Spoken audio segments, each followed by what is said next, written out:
Hello and welcome to the Accountants Mastermind. Are you struggling to find the right team members for your practice? Well, look no further because in this video, I'm going to be talking to Nikolai Naylor from Intelligent Outsourcing. Nikolai is going to talk about offshoring and how intelligent outsourcing can help you find the right team member and alleviate all the fears you have for overseas workforce. So let's get started.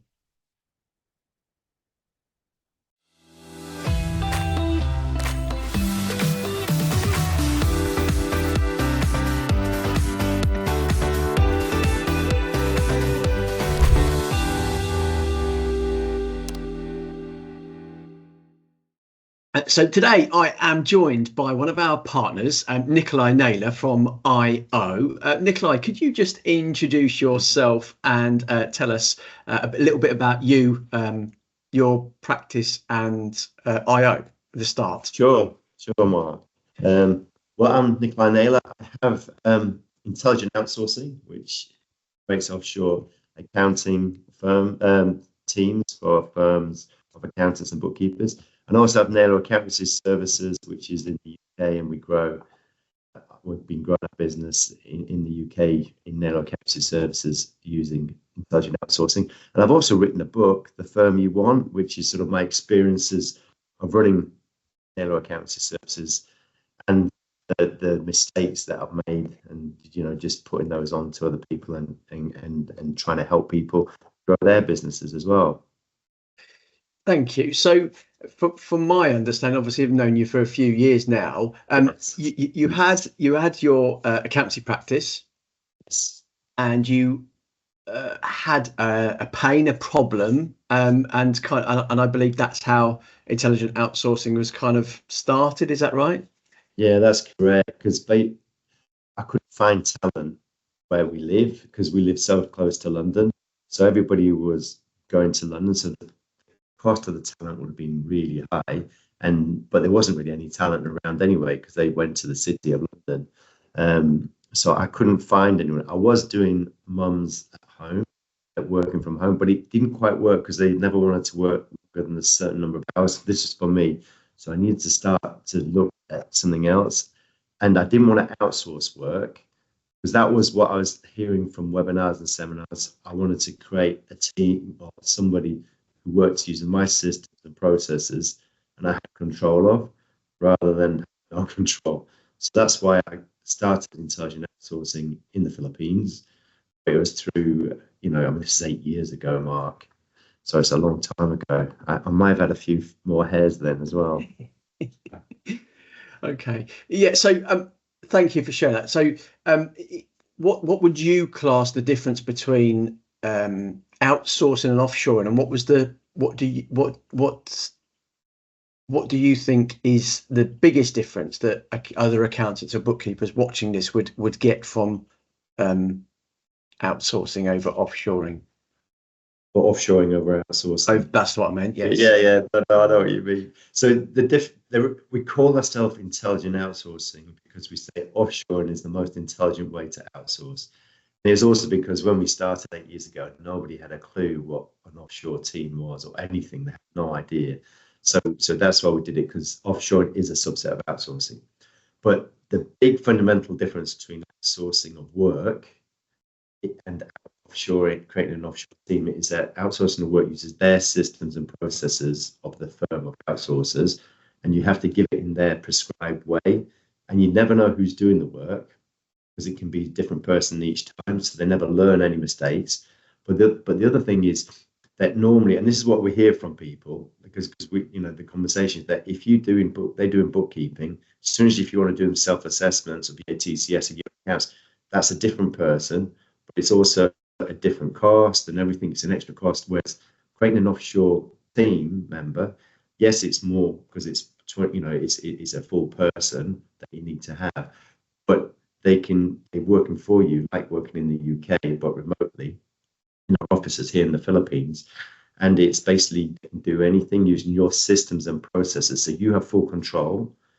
They are effectively working for you, and you can even have them on your website, stuff like that, because they are that much part of you. They are working for intelligent outsourcing, but in name, and also do we do all the HR and everything like that for that person, so we take all the pain away. but it's a way that then it can then grow a firm and grow your firm. But it also means that the difference between offshore and outsourcing is you have control. And you can also get them. So if you start off with bookkeeping and you see them growing, and this is how most people start doing bookkeeping and maybe VAT. Oh, well, they've got more capacity. Or let them email clients asking for the information. So that takes the bottleneck of the team in the UK out. And that was a big thing for me. It took all that pain from me, emailing clients for, information that we didn't have, or, it means their accountants can work on the work they want to do, even if it's the client relationships as well. So the big thing is you have more control. I hope that's the question. Yeah, no, that's brilliant. And so you're saying as well that they are, because they're part of a team, they're going to interact with your team members in the UK. So there is very much a case of you have, I know obviously at your accounting practice, you have a mix of UK and offshore team. Yeah, and they work together as a unit. That's right, isn't it? Yeah, that's right. Yeah, that's 100% right. And that's the big thing. There needs to be a unit to make it work properly. Because when it doesn't work properly, it's because they're not working as a unit, Mark. So they're part of your team. They need to feel like they're part of the team to be best for you, because then they want to help you. Because one of our core values is care and excellence. So they then care more about you and your clients, and they also want to do an excellent service for you and your clients. I mean, they still will, but they won't have all that relationship bonding. Mark, we've just had somebody over here called Tom from one of our partners. He's literally leaving today. So, and I know there were tears from the Intelligent Outsourcing offshoring team saying goodbye to him, because they've got 4 people with us now, and they're just growing. They just told us yes this week sometime and they want more. But so that shows you the bonding that does happen. But it doesn't mean that they interact through daily huddles or weekly huddles or anything like that. And teams like this is a Teams call with you and I. I mean, I'm in the Philippines right now as well, so I'm here for a few weeks and then I can go back home.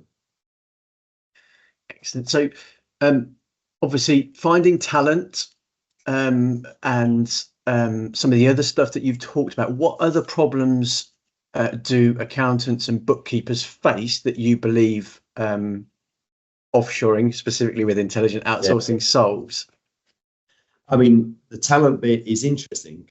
I will go off that, but it is because we're accountants. It was the thing that came up to us loads, because I thought the talent problem in the UK had actually got better, because some people have been telling us it's got better, but these people were saying no, it's got worse, because they've got 5 people going for the jobs. But there is lots of other things, like we do the HR, so for all these people. So if any issues with HR, Intelligent Outsourcing, we do it. We also have training, so we have what's called IO Academy, Mark. With IO Academy, we've sort of created it initially, so when anyone comes in, they do training with Intelligent Outsourcing before they go to the partner, or for you if you're starting a team with us. And then whilst they're with you, they will do training all the way through. And if there's any shortfalls that you have, or if they're starting to do your accounts, they haven't done that yet, they can go back into IO Academy and do that training at the same time as doing the work with you. And we've just sort of created something called it's like mindset training, because what we've worked out, it's not just the fact that people need to have good accounting. I mean, you know this, Mark, from everything you do. I mean, you and Simon. So it's good accounting firms aren't necessarily the best accountants. They've got the best mindset and way to do business, if that makes sense. And so what it is looking at the mindsets that work best and adapting them to working with UK firms or any other firm in the world. But it's actually so they've got the ability to talk to the partner and know how to do their work better. But we also have a leadership team training. So when somebody's earmarked to become a team leader, we can put them through that. I think it's a 6-week program, and then they have to do some projects at the end, and then they become a team leader. And what it does is helps them jump up, because we found it was an issue. not jumping up. You can't just give them the title without anything. So it's really on the back of lots of things you guys do. It's part, it's mindsets and things like that. But what's applicable to them? Have I answered your question? That's perfect. And it kind of leads me on to as well as problems, but I guess fears into if I'm a bookkeeper and accountant, I'm sitting here thinking I need to take a team member on. I'm going to have fears of offshoring and outsourcing and all the different options. But what I like about what you do, and I'll talk about a few things that I know of, and obviously you can go into it further, is culture and environment. So they're not in conditions that perhaps aren't what we would want them to be in. The tech, so it's reliable technology and stuff like that. So some of the fears that people have, and also I know that you also do stuff with current teams. So if there is team in the UK that are experiencing some fear of wanting to share their resources with an overseas team, you also talk to the team and the owners of the practice about that. Yeah, that's true. I mean, so what we find, and it's one of the pitfalls that you have if you don't have your team on board. I'll go on first. Is that if you don't have your team on board with offshoring, then it's going to be difficult to make it work. But it's interesting though. Tom, who was here, he said he had a lot of fears with offshoring and creating an offshore team and have it in the Philippines. He said just couldn't imagine not working without it, and it's just part of it all. So it's the best thing he said that's happened because they know that they can grow and he can do what he needs to do in the UK. So getting them on board is a big thing. We will speak to people. I mean, personally, I don't mind speaking to teams, but we've also got partners that will talk to whoever might be interested as well. I'm sure Tom would speak to anybody now after being here. But the way we treat everybody here, Mark, is true. We treat them very well, like you would in Europe, basically. And then, they actually do a 4-day work week in the office, so it's 36 hours. So they work, 4 9 hours a week, and they have Monday or Friday off, depending on what the partner wants. And so they work a good work-life balance, so they can have time with their family, friends, or whatever else they need to do. And we do like team building once a year, which is I love. I mean, it's brilliant, Mark, and you'd love it as well, I'm sure. And then the Christmas party, that'll be this year. Unfortunately, I won't be there this year because I'm picking my daughter up from university for the first year. So yeah, no, there's lots of things that we do, and we're constantly trying to do better things. That we give them fruit. We used to have it called it Fruit Friday, but because not everyone's working on a Friday, I think it's a Fruit Thursday, but it doesn't really go anymore. And then we give bread out, drinks and everything like that, and snacks.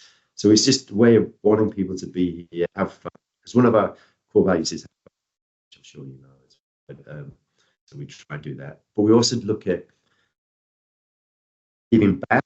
So our mission is, we call it PEG. So provide talent to developed countries, enriching the sort of developing countries. I mean, which is the Philippines. So with the skill set, like through our academy for working with accountants, in the UK, Canada, wherever that is, and then give back. But that's giving back here in the local community. So today we were actually out litter picking.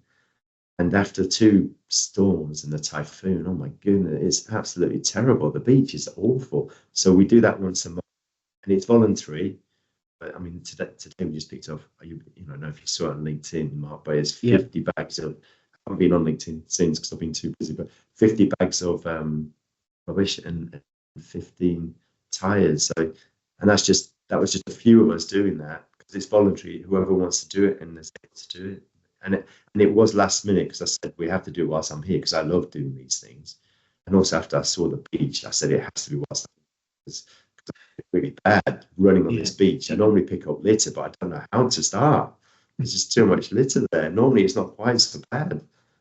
Sorry, I went on. No, no, that's fine. So just to give people who are watching a bit of a perspective as well. So you've got the setup you've kind of got. And again, for me, it's the questions I always think back to whenever we've done this kind of stuff that people are asking. So you've got 2 offices, haven't you? Is that right?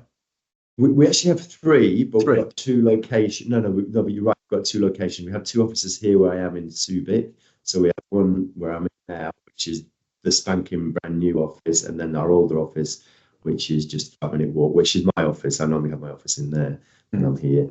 And then we have one in Gatsby, which is where I'm going on Saturday. I'm just to meet the team. And we don't have as many there, but we're growing the team there loads as well, because there's lots of talent around there. So we just need to spread that talent pool. And all the latest technology, and I guess backup for internet, because obviously, because like you say, the storms and things like that I guess people worry about with the reliability of tech in certain areas, I guess. No, it's true. I mean, just so people understand. So with internet, we have 2 internet lines. So if one goes down, the other one goes up. And so that's meant. And if there's really bad, people are able to work from home if we need to, but on a contingency basis.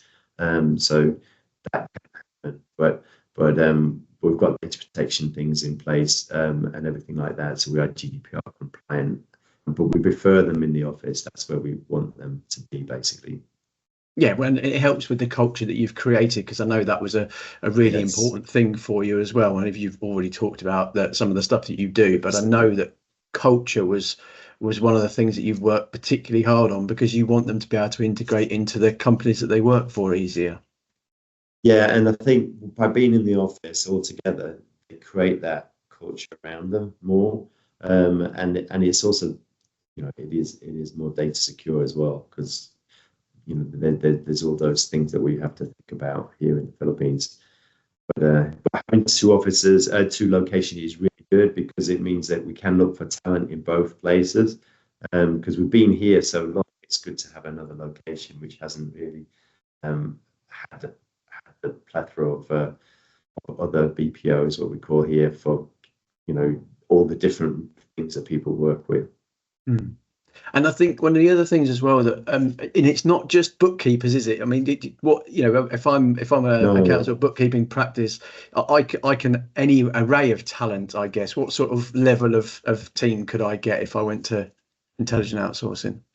So with Intelligent Outsourcing, what we do is, it all depends on what the person wants, Mark. So they can do just all the compliance, from bookkeeping, self-assessment, CIS, VAT, year accounts. And then they can do the more heavy stuff like the management accounts, and all whatever there is around that you need them to do. With all that, there's also, like I said, speaking on the phone, they can call clients, which we do in the Network Accountancy Services offshore team. And they also ring HMRC, which is a big plus, because otherwise you tie everybody up in the UK.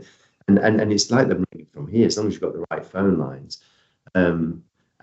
And then also what they do is the email clients. And in Naylor Accountancy Services, I actually have an admin team. So I have 2 admins. And what they do is they will onboard all the clients. They will put all the tasks into our practice management system. They will monitor everything. Like, we have a monthly report, making sure everything's happening correctly. Like even to the QuickBooks and Xero, everything's going into, feeds and everything like that is working out okay. And also the pricing, they'll put all the invoicing into Xero, because we use Xero for our practice. So they do loads, but most people start with bookkeeping, VAT and that, but some people start just with year-end accounts. And then we've actually got like MAP, and he doesn't mind saying this because we use MAP with testimonials and stuff as well. But they started with, and they really do just high end. So they have what they call almost like an FD type thing. They create the reports, FD reports, management reports, all the summary of it, what's going on, and send that back to the financial manager in the UK, and then they sit down with the client and go through it. And they also do year-end accounts and everything like that. And they will also do some other tasks, but they they actually train their apprentices as well and create some training programs for them on certain things in the UK. Yeah. Because they sort of start with apprentices and then grow up. They have a different way. It's a very different model. They're the only person that has that model, and it's interesting speaking to them how it works and what they do. Otherwise, it's normally the other way around. But it depends what people want, and also the more you want, the talent is going to be a better talent, so they're going to be more expensive as well. Yeah, obviously, than someone who's just doing bookkeeping. But I just wanted to get across. Sorry, I just wanted to get across that it's not just a low-level entry admin or bookkeeping person that they can come to you for. So that was the key area for me. And I think that's I think that's key, because most people don't think of that. It is just that, and the fact that they can talk to HMRC, and it's a big plus. Excellent. Thank you very much for sharing all of that with us. It's been great to be able to share what you do and how you do it. Because as I say, I think a lot of the stuff I love working with people on is culture and everything else, and I know that that's really important to you as well. And sharing some of this stuff, I think, is something I learned a long time ago, is making the invisible visible. And I think we don't see enough of what actually truly goes on behind the scenes. So really appreciate you taking the time out to share with everybody just how intelligent outsourcing can help people grow the practice they want.